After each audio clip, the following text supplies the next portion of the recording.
Hi, boys and girls. So when we left off, we had just finished chapter 18, and Zero had just confessed to Stanley that he did not know how to read and write, and he asked Stanley if he would teach him how to read. And Stanley basically just said he was sorry that he didn't have time. And so he had mentioned that like his body was sore and tired and hardened and gotten toughened up, and his heart had hardened as well over the past several weeks. So he didn't feel so sorry for Zero and didn't feel like trying to teach him how to read.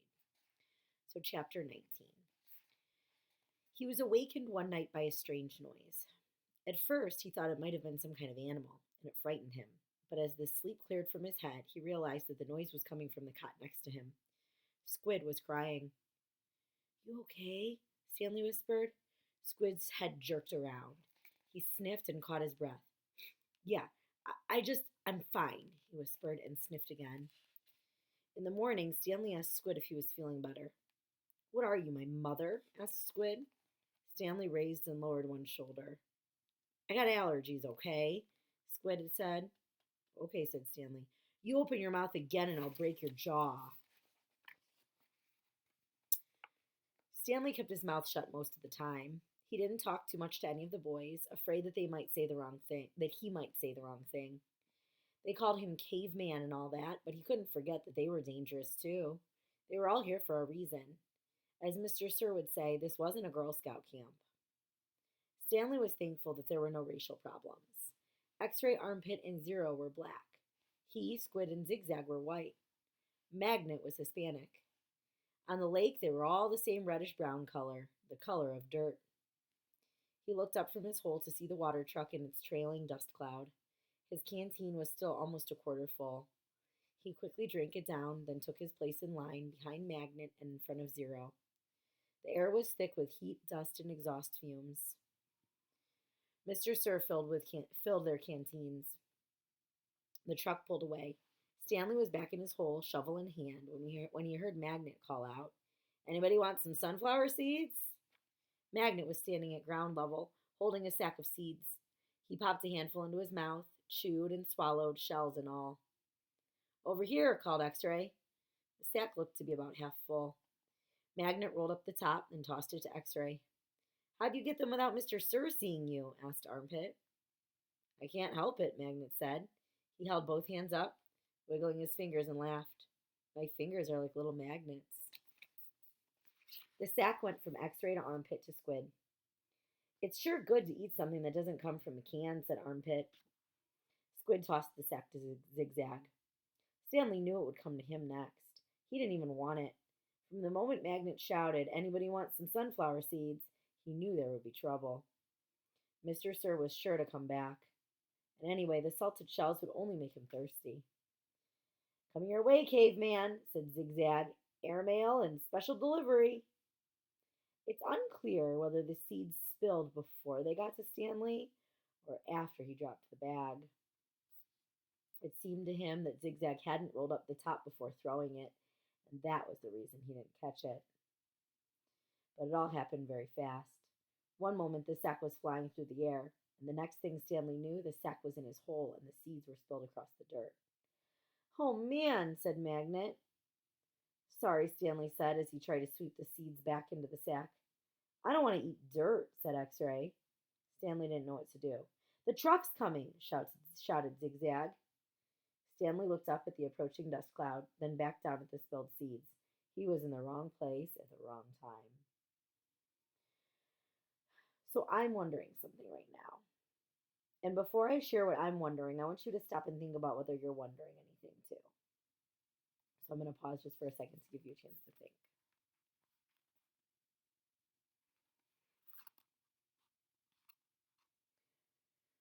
So I'm wondering if Zigzag purposely kept the top of the sunflower seed sack unfolded when he threw it to Stanley as a way of making the seeds spill all over the place and somehow cause problems for Stanley.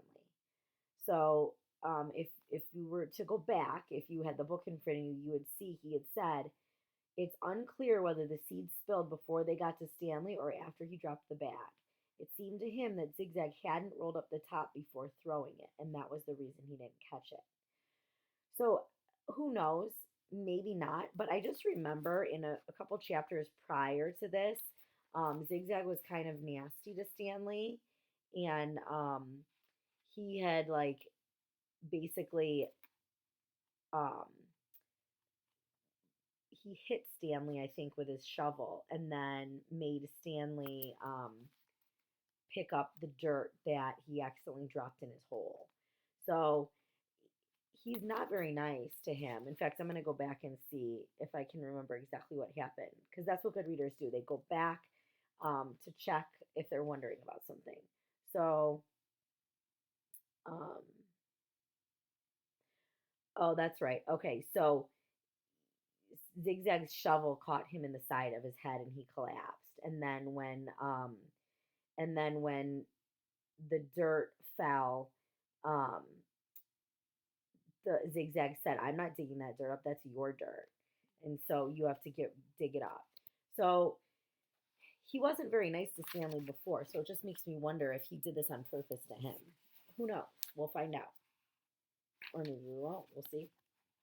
All right. So Stanley was in the wrong place at the wrong time. What else is new? He dug his shovel into his hole and tried to turn over the dirt and bury the seeds. What he should have done, he realized later, was knock one of his dirt piles back into his hole. But the idea of putting dirt into his hole was unthinkable. "Hello, Mr. Sir," said X-Ray. "Back so soon?" "Seems like you were just here," said Armpit. "Time flies when you're having fun," said Magnet. "You Girl Scouts having a good time?" asked Mr. Sir. He moved from one hole to another. He kicked a dirt pile by Magnet's hole, then he moved towards Stanley. Stanley could see 2 seeds at the bottom of his hole. As he tried to cover them up, he unearthed a corner of the sack. "Well, what do you know, caveman?" said Mr. Sir, standing over him. "It looks like you found something." Stanley didn't know what to do. "Dig it out," Mr. Sir said. "We'll take it to the warden. Maybe she'll give you the rest of the day off." "It's not anything," Stanley muttered. "Let me be the judge of that," said Mr. Sir. Stanley reached down and pulled up the empty burlap sack. He tried to hand it to Mr. Sir, but he wouldn't take it. "So tell me, caveman," said Mr. Sir, "how did my sack of sunflower seeds get in your hole?" "I stole it from your truck." "You did?" "Yes, Mr. Sir." "What happened to all the sunflower seeds?" "I ate them." "By yourself?" "Yes, Mr. Sir."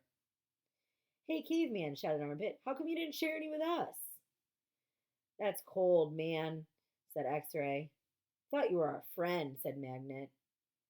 Mr. Sir looked around from one boy to another, then back to Stanley. "We'll see what the warden has to say about this. Let's go." Stanley climbed up out of his hole and followed Mr. Sir to the truck. He still held the empty sack. It felt good to sit inside the truck, out of the direct rays of the sun. Stanley was surprised he could feel good about anything at the moment, but he did. It felt good to sit down on a comfortable seat for a change. And as the truck bounced along the dirt, he was able to appreciate the air blowing through the open window onto his hot and sweaty face. So I have some more things that I'm wondering about right now, and I wonder if you're wondering the same things that I am. So you may want to write down anything that you're wondering, and we'll see if um, your wondering gets answered. I'll share my wondering with you. I'm wondering why Stanley lied and took the blame for what happened and told Mr. Sir that he stole the sunflower seeds from his truck when he really didn't do that, and why he also claimed to eat all of them when he didn't do that either. Okay, chapter 20. It felt good to walk in the shade of the 2 oak trees. Stanley wondered if this was how a condemned man felt on his way to the electric chair, appreciating all of the good things in life for the last time. So condemned means that like you're sentenced to like a terrible punishment, and the electric chair is a way that they use to basically kill somebody. So if you if you commit a really, really, really serious murder, one of the possible punishments that you can be given is the death penalty. And so, eventually, if the judge convicts you, you could be sentenced to death. And so, one way that they do that is by electrocuting people. And so, he's saying, here he was on his way to be punished really badly, probably for what he just did. And he was like wondering if this is how someone who's being sentenced to death feels, because he knows he's going to get in big trouble and he's trying to appreciate all the little things in life before his serious punishment occurs. They had to step around holes to get to the cabin door. Stanley was surprised to see so many around the cabin. He would have expected the warden to not want the campers digging so close to her home, but several holes were right up against the cabin wall. The holes were closer together here as well and were of different shapes and sizes. Mr. Sir knocked on the door. Stanley still held the empty sack. Yes, the warden said, opening the door. There's been a little trouble out on the lake, Mr. Sir said. Caveman will tell you all about it. The warden stared at Mr. Sir a moment, then her gaze turned toward Stanley. He felt nothing but dread now. Come in, I suppose, said the warden. You're letting the cold out. It was air conditioned inside her cabin. The television was going. She picked up the remote and turned it off. She sat down on a canvas chair. She was barefoot and wearing shorts. Her legs were as freckled as her face and arms. So what is it you have to tell me? Stanley took a deep breath to steady himself. While Mr. Sir was filling the canteens, I snuck into the truck and stole his sack of sunflower seeds. I see, she turned to Mr. Sir. That's why you brought him here? Yes, but I think he's lying. I think someone else stole the sack, and Caveman is covering up for X-Ray or somebody. It was a 20-pound sack, and he claims to have eaten them all by himself. He took the sack from Stanley and handed it to the warden. I see, the warden said again. The sack wasn't full, said Stanley, and I spilled a lot. You can check my hole. In that room, Caveman, there's a small flowered vase, a small flowered case. Will you get it for me, please? She pointed towards the door. Stanley looked at the door, then at the warden, then back at the door. He slowly walked toward it. It was a kind of dressing room with a sink and a mirror. Next to the sink, he saw the case, white with pink roses. He brought it back out to the warden, and she set it on the glass coffee table in front of her. She unclasped the latch and opened the case. It was a makeup case. Stanley's mother had one similar to it. He saw several bottles of nail polish, polish remover, a couple of lipstick tubes, and other jars and powders. The warden held up a small jar of dark red nail polish. See this, Caveman? He nodded. This is my special nail polish. Do you see the dark, rich color? You can't buy that in a store. I have to make it myself. Stanley had no idea why she was showing it to him. He wondered why the warden would ever have the need to wear nail polish or makeup. Do you want to know my secret ingredient? He raised and lowered one shoulder.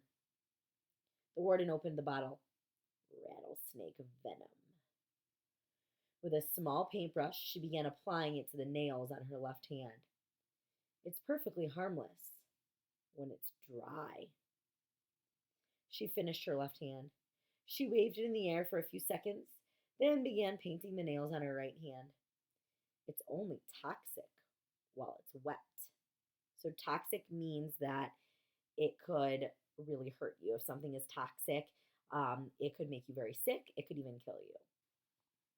She finished painting her nails, then stood up. She reached over and touched Stanley's face with her fingers. She ran her sharp, wet nails very gently down his cheek. He felt his skin tingle. The nail on her pinky just barely touched the wound behind his ear.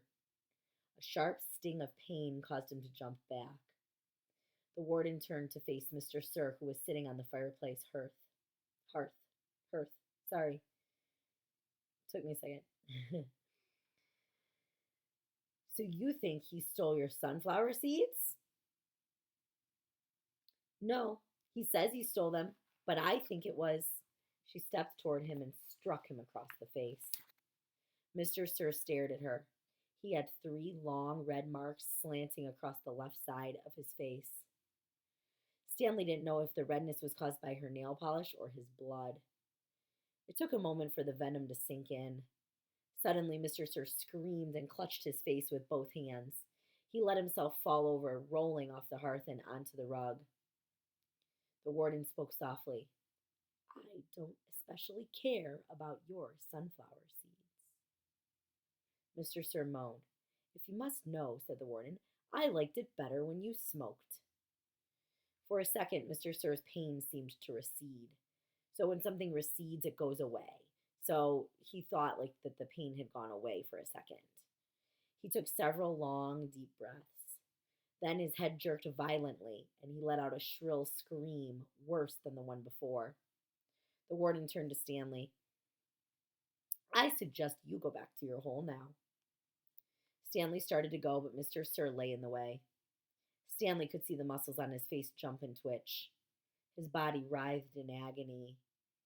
So to writhe means like basically like it's trembling and shaking, and he can't control it because he's in so much pain and he's moving all around. He's just like he's in such severe pain. Stanley stepped carefully over him. Is he? Excuse me, said the warden. Stanley was too frightened to speak. He's not going to die, the warden said. Unfortunately for you. Whew. So I want you to think about the warden and the way she just treated Mr. Sir. Mr. Sir works for the warden, and he seems to be pretty important at the camp.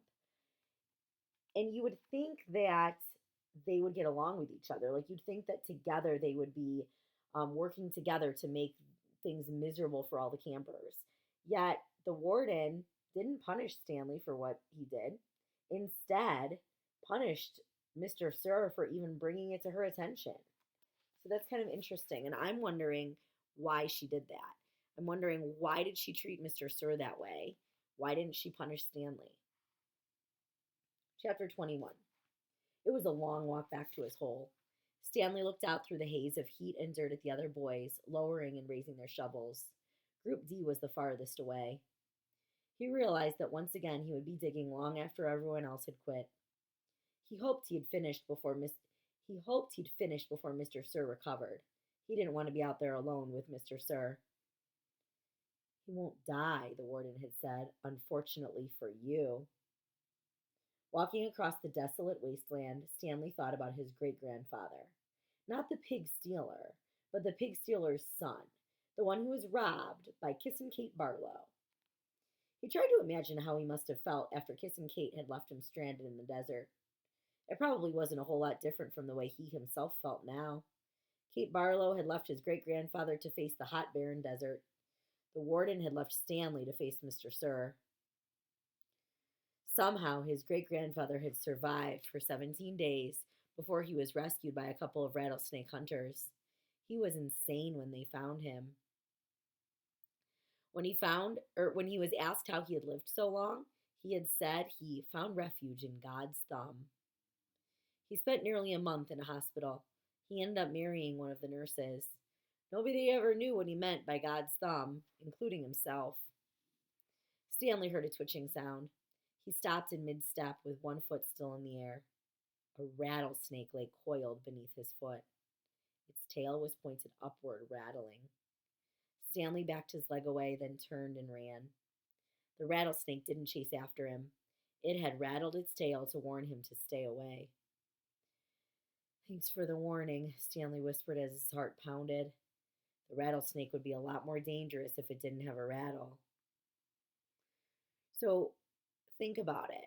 The reason why the rattlesnake would be a lot more dangerous if it didn't have a rattle is because clearly we know that when rattlesnakes bite you, their venom kills you pretty instantly.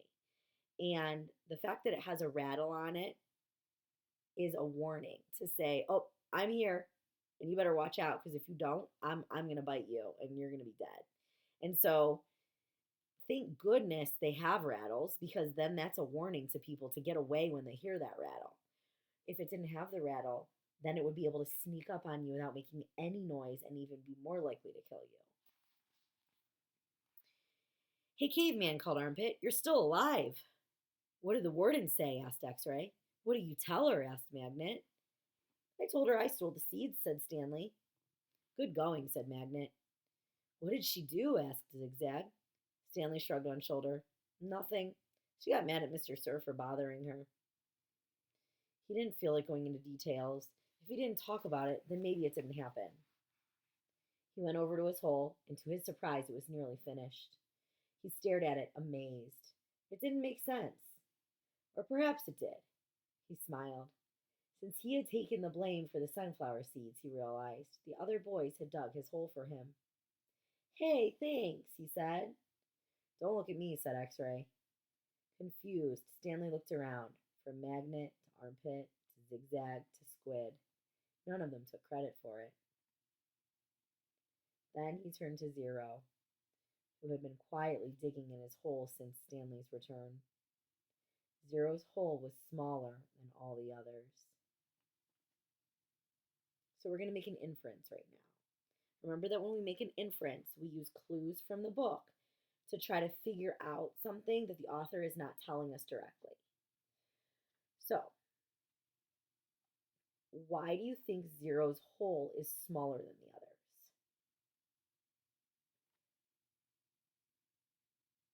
If it is smaller than the others, it means that he's not as far along. So he may not have been digging as much as the others have been digging. Because he probably, most likely, was the one that dug the rest of Stanley's hole for him. Then he had to go back and finish his hole, which is why his hole wasn't as far along.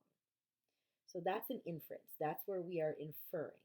The author didn't say Zero's hole is smaller than all the others, and so obviously he's the one that dug Stanley's hole for him. They didn't tell us that part. They want us to figure that part out by the clues that they give us. And that's what makes reading fun, is that authors sometimes give you clues so that you can figure the rest out on your own. So we made an inference. Okay, almost done. We're just going to read one more chapter, and then we're going to stop for today. Okay, so chapter 22. Stanley was the first one finished. He spat in his hole, then showered and changed into his cleaner set of clothes. I know that they've used the word spat a lot in this book. Spat is the past tense of spit. So you could spit into something. If you spat, it means you already spit. So he spat in his hole. It had been 3 days since the laundry was done, so even his clean set was dirty and smelly. Tomorrow, these would become his work clothes, and the other set would be washed. He could think of no reason why Zero would dig his hole for him. Zero didn't even get any sunflower seeds. I guess he likes to dig holes, Armpit had said. He's a mole, Zigzag had said. I think he eats dirt. Moles don't eat dirt, X-Ray had pointed out. Worms eat dirt. Hey, Zero, Squid had asked. Are you a mole or a worm? Zero said nothing. Stanley never even thanked him. But now he sat on his cot and waited for Zero to return from the shower room. Thanks, he said, as Zero entered through the tent flap. Zero glanced at him, then went over to the crates, where he deposited his dirty clothes and towel. Why do you help me? Stanley asked. Zero turned around. You didn't steal the sunflower seeds, he said. So, neither did you, said Stanley. Zero stared at him. His eyes seemed to expand, and it was almost as if Zero was looking right through him. You didn't steal the sneakers, he said. Stanley said nothing. He watched Zero walk out of the tent. If anybody had X-ray vision, it was Zero. Wait, he called, then hurried out after him. Zero had stopped just outside the tent, and Stanley almost ran into him. I'll try to teach you to read if you want, Stanley offered. I don't know if I know how to teach, but I'm not that worn out today, since you dug a lot of my hole. A big smile spread across Zero's face. They returned to the tent, where they were less likely to be bothered. Stanley got his box of stationery and a pen out of his crate. They sat on the ground. Do you know the alphabet? Stanley asked. For a second, he thought he saw a flash of defiance in Zero's eyes, but then it passed. I think I know some of it, Zero said. A, B, C, D. Keep going, said Stanley. Zero's eyes looked upward. E, F, said Stanley. G, said Zero. He blew some air out of the side of his mouth. H-I-K-P.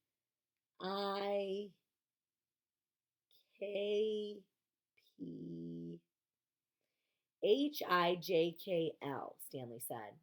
That's right, said Zero. I've heard it before. I just don't have it memorized exactly. That's all right, said Stanley. Here, I'll say the whole thing just to kind of refresh your memory. Then you can try it. He recited the alphabet for Zero, then Zero repeated it without a single mistake. He was not bad for a kid who had never even seen Sesame Street. Well, I've heard it before somewhere, Zero said, trying to act like it was nothing, but his big smile gave him away. The next step was harder. Stanley had to figure out how to teach him to recognize each letter. He gave Zero a piece of paper and took a piece for himself. I guess we'll start with A. He printed a capital A, and then Zero copied it on his sheet of paper. The paper wasn't lined, which made it more difficult, but Zero's A wasn't bad, just a little big. Stanley told him he needed to write smaller or else they'd run out of paper real quick. Zero printed it smaller. Actually, there are two ways to write each letter, Stanley said, as he realized this was going to be even harder than he thought. That's a capital A, but usually you'll see a small a. You only have capitals at the beginning of a word, and only if it's the start of a sentence or if it's a proper noun, like a name. Zero nodded as if he understood, but Stanley knew he had made very little sense. He printed a lowercase a and Zero copied it. So there are 52, said Zero. Stanley didn't know what he was talking about. Instead of 26 letters, there are really 52. Stanley looked at him, surprised. I guess that's right. How'd you figure that out? He asked. Zero said nothing. Did you add? Zero said nothing. Did you multiply? That's just how many there are, said Zero. Stanley raised and lowered one shoulder. He didn't even know how Zero knew there were 26 in the first place. Did he count them as he recited them? He had Zero write a few more upper and lowercase a's, and then he moved on to a capital B. This was going to take a long time, he realized. You can teach me 10 letters a day, suggested Zero, 5 capitals and 5 smalls. After 5 days, I'll know them all. Except on the last day, I'll have to do 12, 6 capitals and 6 smalls. Again, Stanley stared at him, amazed that he was able to figure all that out. Zero must have thought he was staring for a different reason, because he said, I'll dig part of your hole every day. I can dig for about an hour, then you can teach me for an hour. And since I'm a faster digger anyway, our holes will get done about the same time. I won't have to wait for you. Okay, Stanley agreed. As Zero was printing his B's, Stanley asked him how he figured out that it would take 5 days. Did you multiply? Did you divide? That's just what it is, Zero said. It's good math, said Stanley. I'm not stupid, said Zero. I know everybody thinks I am. I just don't like answering their questions. Later that night, as he lay on his cot, Stanley reconsidered the deal he had made with Zero. Getting a break every day would be a relief, but he knew X-Ray wouldn't like it. He wondered if there might be some way Zero would agree to dig part of X-Ray's hole as well. But then again, why should he? I'm the one teaching Zero. I need the break so I'll have the energy to teach him. I'm the one who took the blame for the sunflower seeds. I'm the one who Mr. Sir is mad at. He closed his eyes, and images from the warden's cabin floated inside his head. Her red fingernails, Mr. Sir writhing on the floor, her flowered makeup kit. He opened his eyes. He suddenly realized where he'd seen the gold tube before. He'd seen it in his mother's bathroom, and he'd seen it again in the warden's cabin. It was half of a lipstick container. KB? Because remember, the gold tube that he found has KB inscribed on it with a heart. So he's starting to piece it together. He's thinking, okay, this gold tube that was found, he's seen it before. He's seen one in his mom's bathroom, and he saw one in the warden's cabin, and he realized it was half of a lipstick container. But now he's trying to figure out what the significance of the KB is inscribed on it. KB? He felt a jolt of astonishment. Astonishment means like shock. His mouth silently formed the name Kate Barlow as he wondered if it really could have belonged to the Kissin' Outlaw. We're going to stop there. So remember, his great grandfather, not his great great grandfather, but his great grandfather. So his great great grandfather's son. I'm going to go back, okay, so I can remind you. His great grandfather's name. I don't know what his great grandfather's name was. I can't remember, but it wasn't Elia. It was his son. Remember, he was robbed by Kiss and Kate Barlow. And so, and then Kiss and Kate had left him stranded in the desert. Hmm. So Stanley's in a desert right now at Camp Green Lake. Is it possible that that's the same place where his great grandfather was left stranded by Kiss and Kate? Hmm. Who knows? We'll have to find out as we keep reading. All right. Bye, boys and girls.